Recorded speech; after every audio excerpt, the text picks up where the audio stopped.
الحمد لله رب العالمين والصلاة والسلام على نبينا محمد وعلى آله وأصحابه أجمعين اما بعد۔ محترم حضرات، دعا مومن کا بہت بڑا ہتھیار ہے اور دعا مانگنا بھی بہت ہی ذہانت اور سوجھ بوجھ کا کام ہے۔ دعا تو سبھی مانگتے ہیں کچھ نہ کچھ، لیکن کیا مانگنا چاہیے اس بات کو بہت کم لوگ جانتے ہیں۔ کبھی کبھی آدمی کیا ہے بہت اچھی نیت سے کوئی چیز مانگتا ہے لیکن وہ چیز اس کے لیے نقصان دہ ہو جاتی ہے۔ حضرت انس بن مالک رضی اللہ عنہ بیان فرماتے ہیں کہ اللہ کے نبی صلی اللہ علیہ وسلم اپنے ایک صحابی کی عیادت کرنے کے لیے گئے جو انصاریوں میں سے تھے، اور دیکھا کہ بالکل سوکھ کے چوزا بن گئے۔ تو کہا بھائی تمہیں کیا ہو گیا ہے، کیا تم نے کوئی خاص دعا مانگی تھی؟ کہا کہ ہاں اللہ کے نبی میں نے ایک دعا مانگی تھی کہ اللہ تو آخرت میں جو سزا مجھے دینے والا ہے وہ دنیا ہی میں دے دے۔ حالانکہ ان کی نیت بہت اچھی تھی، دنیا میں اگر آدمی چھٹکارا مل جائے اور آخرت کی لمبی زندگی اچھی مل جائے تو اس سے بڑھ کے کیا بات ہو سکتی ہے۔ لیکن انہوں نے ایک ہی پہلو کو نظر میں رکھا، اللہ کی سزا دینے والے پہلو کو، اور اللہ کی مغفرت اور اللہ کی مہربانی اور اللہ کی رحمت کے پہلو کو نظر انداز کر دیا۔ تو اور حقیقت یہ ہے کہ کوئی بھی آدمی اللہ کی سزا کو برداشت نہیں کر سکتا ہے۔ تو اللہ کے نبی صلی اللہ علیہ وسلم نے فرمایا کہ سبحان اللہ لا تطیقہ اور لا تستطیعہ، کہ سبحان اللہ تمہارے اندر اس کی طاقت کہاں ہے کہ تم اللہ کی سزا برداشت کر سکو، اسی طاقت نہیں رکھتے ہو۔ تم کو اللہ کی دعا کرنا چاہیے کہ اللہم آتنا فی الدنیا حسنۃ وفی الآخرۃ حسنۃ وقنا عذاب النار، کہ اے اللہ ہمیں دنیا میں بھی بھلائی عطا کر اور آخرت میں بھی بھلائی عطا کر۔ اور بہت سے لوگ دعا مانگتے ہیں تو کہتے ہیں ربنا آتنا فی الدنیا حسنہ، کہ اللہ دنیا کی سب بھلائی ہم کو دے دے جو ہے، اور آخرت ان کے خیال میں کبھی نہیں رہتی ہے۔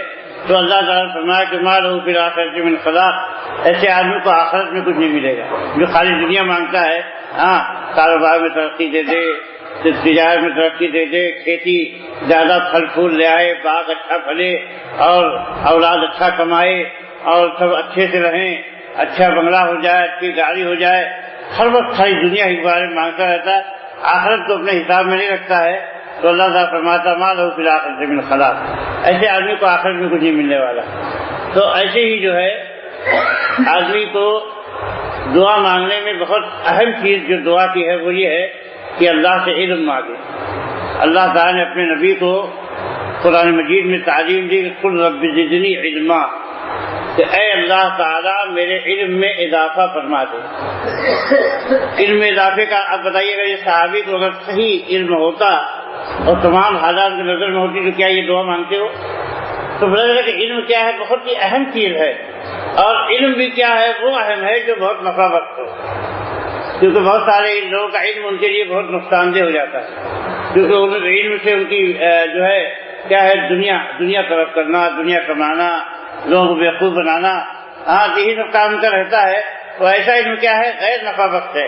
اسی لیے اللہ کے نبی صلی اللہ علیہ وسلم یہ بھی دعا کرتے تھے کہ اللہم انفعنی بما علمتنی وعلمنی ما ینفعنی وزدنی علما، کہ اے اللہ جو علم تو نے مجھ کو عطا کیا ہے اس کو میرے لیے نفع بخش بنا دے، فائدہ مند بنا دے۔ اللہم انفعنی بما علمتنی وعلمنی ما ینفعنی، اور ایسی باتیں مجھ کو سکھا جو مجھ کو فائدہ پہنچائیں، وہ زدنی علما، اور میرے علم میں اضافہ فرما۔ تو علم بھی اللہ سے نفع بخش مانگا جائے۔ اور اللہ کے نبی صلی اللہ علیہ وسلم کی دعا یہ بھی ہوتی تھی اللہم انی اعوذ بک من علم لا ینفع، کہ اللہ ایسے علم سے میں تیری پناہ چاہتا ہوں جو فائدہ مند نہ ہو، ایسا علم بیکار ہے جو فائدہ مند نہ ہو۔ تو یہ بہت اہم چیز ہے کہ آدمی اللہ سے دعا مانگے تو کون سی دعا مانگے یہ جاننا چاہیے۔ تو ان میں ایک سب سے بہت اہم چیز کیا ہے، علم میں اضافہ، جہالت کا خاتمہ۔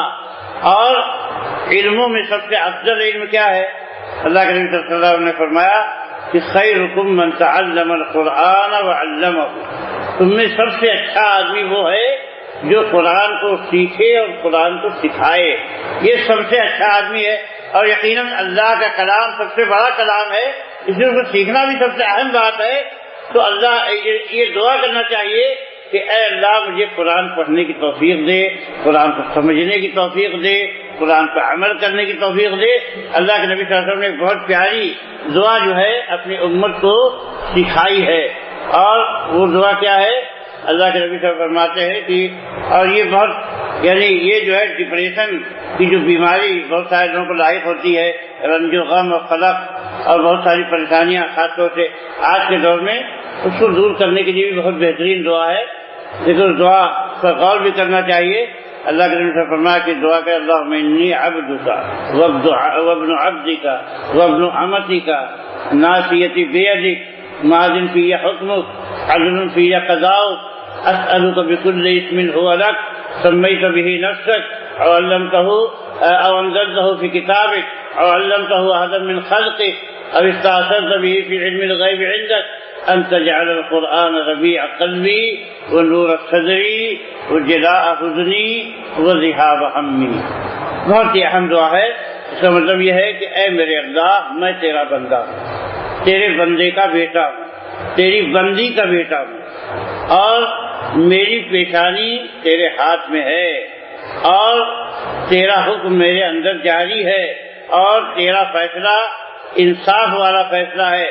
میرے بارے میں جو بھی فیصلہ کرے وہ سب انصاف والا ہے، اس کو چاہے صحت مند رکھے، چاہے بیمار کرے، چاہے مالدار کرے، چاہے غریب کرے، چاہے پہلوان کرے، چاہے کمزور کرے، خیال میں رکھے سب فیصلہ تیرا انصاف والا ہے، کیونکہ میں تیرا بندہ ہوں، تیرے بندے کا بندہ بیٹا ہوں اور تیری بندی کا بیٹا ہوں، جتنا فیصلہ سب پہ میں راضی ہوں، اور تیرا فیصلہ انصاف اور عدل والا فیصلہ ہے۔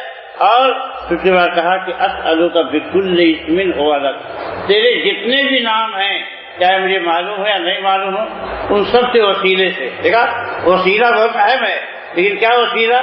یہ وسیلہ ہے جس کی تعلیم اللہ کے رسول نے دی ہے کہ اللہ کے ناموں کا اور اللہ کی صفات کا وسیلہ دیا جائے اپنے دعا میں۔ یہ بہت کامیاب دعا مانگنے کا طریقہ ہے۔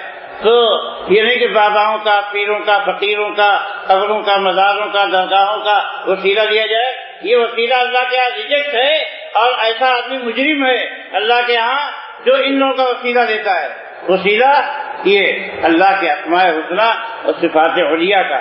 اسألک بکل اسم هو لک، اے اللہ ہر اس نام کے واسطے اور وسیلے سے جو تیرا ہے میں تجھ سے سوال کرتا ہوں، سمیت بہ نفسک، جس سے تو نے اپنے آپ کو موسوم کیا ہے، یا اپنی کتاب میں نازل کیا ہے، یا اپنے بندوں میں سے کسی کو سکھایا ہے، یا اپنے بعد علم غیب میں رکھا ہے، وہ تیرا نام اور تیری صفت ہے، چاہے کسی کو تو نے بتایا ہو، سمجھایا ہو، کتاب میں نازل کیا ہو، یا اپنے بعد علم غیب میں خاص رکھا ہو، ان سب کے واسطے سے تجھ سے سوال کرتا ہوں۔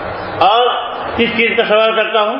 ان تجعل القرآن ربیع قلبی، اے اللہ تو قرآن کو میرے دل کی بہار بنا دے، میرے دل کو چمن بنانے کا، خوشحالی کا اور برکت کا، رحمت کا، ہر چیز کا ذریعہ بنا دے۔ ربیع قلبی، میرے دل کی بہار بنا دے۔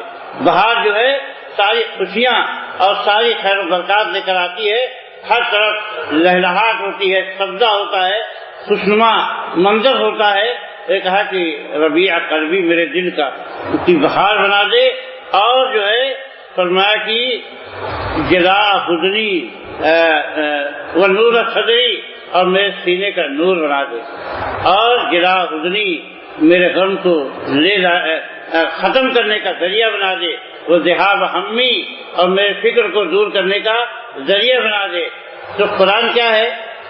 ایک تو دل کی بہار ہے، دوسرے اس سے بصیرت پیدا ہوتی ہے، ایمانی بصیرت جو بہت بڑی بات ہے، اور جب ایمانی بصیرت پیدا ہوتی ہے تو ہم و غم بھی ختم ہو جاتا ہے۔ آپ دیکھو عورت آئی، اللہ کے نبی سے کہا اللہ کے نبی مجھے دورہ ہے، دعا کر دیجئے جو ہے، تو اللہ کے نبی نے فرمایا کہ ان شئتی صبرتی فلک الجنہ و ان شئتی ادعو اللہ یعافیک، کہا کہ اے عورت دیکھو چاہو تو صبر کر دو بیماری پر اور بدلے میں جنت مل جائے گی، اور چاہو تو دعا کر دو ٹھیک ہو جانے کی۔ تو اس عورت نے کیا کہا؟ یہی جو ہے قرآن انسان کے اندر بصیرت پیدا کر دیتا ہے۔ اس نے سوچا کہ دنیا میں 10-20 سال 25 سال جیوں گی اور یہ دنیا تو ختم ہو جائے گی، مان لو بہت امن چمن سے اگر گزری تو بھی کیا، تکلیف سے گزری تو بھی کیا، لیکن اگر جنت پکی ہو جاتی ہے اور اس میں 100% والی بات آ جاتی ہے تو اس سے بڑا نفع کا سودا کیا ہوگا؟ کہ تھوڑی تکلیفیں تھوڑی مشقتیں برداشت کر کے کسی آدمی کیا ہے ذرا تکلیف ہوئی بڑا شکوہ کرنے لگتا ہے اللہ کے، ارے بڑے اللہ تعالیٰ دیکھو فلاں تو بڑا اچھے زندگی گزر رہی ہے، میں ہی سب تکلیف میں ہوں، میں ہی مصیبت میں ہوں۔ یہ نہیں جانتا بے وقوف کہ اللہ اس سے محبت کرتا ہے، اس کے سب پریشانیوں کو دنیا میں دور کر دینا چاہتا ہے اور آخرت اس کے لیے بھلائی ہے، تو صبر نہیں کرتا، جزا فضا کر کے جو بھلائی ملنے والی کو برباد کر دیتا ہے، اس کو برباد کر دیتا ہے۔ تو یہ کیا ہے، یہ ناسمجھی کی بات ہے۔ تو اس عورت نے کیا کہا کہ ایسا ہے تو نہیں میں صبر کروں گی، جنت مل جائے گی تو بات ختم ہے، پر اتنا دعا کر دیجیے کہ کپڑا وپڑا نہ کھلے جو ہے۔ تو یہ ہے، یہ عقل مندی کیا ہے، جب آدمی قرآن پڑھتا ہے انبیاء کے حالات، اتنے بڑے بڑے انبیاء، اتنی پریشانی، اتنی تکلیف، اتنی مشقت، آپ ہم ان کے سامنے کیا حیثیت رکھتے ہیں؟ انہوں نے صبر کیا، انہوں نے مشقتیں برداشت کی، اللہ کے دین کی دعوت پہ لگے رہے، تو وہ ہمارے آئیڈیل ہیں کہ اللہ نے ان پر انعام کیا۔ اسی لیے آدمی نے دعا بھی سکھائی کہ اللہ ان کے راستے میں نجات جن پہ تو نے انعام کیا ہے۔ یہ بہت اہم چیز ہے کہ آدمی دعا کرے کہ اللہ ہم کو قرآن سے جوڑ دے، قرآن کو پڑھنے، قرآن کو سمجھنے اور قرآن پہ عمل کرنے کی توفیق عطا فرما۔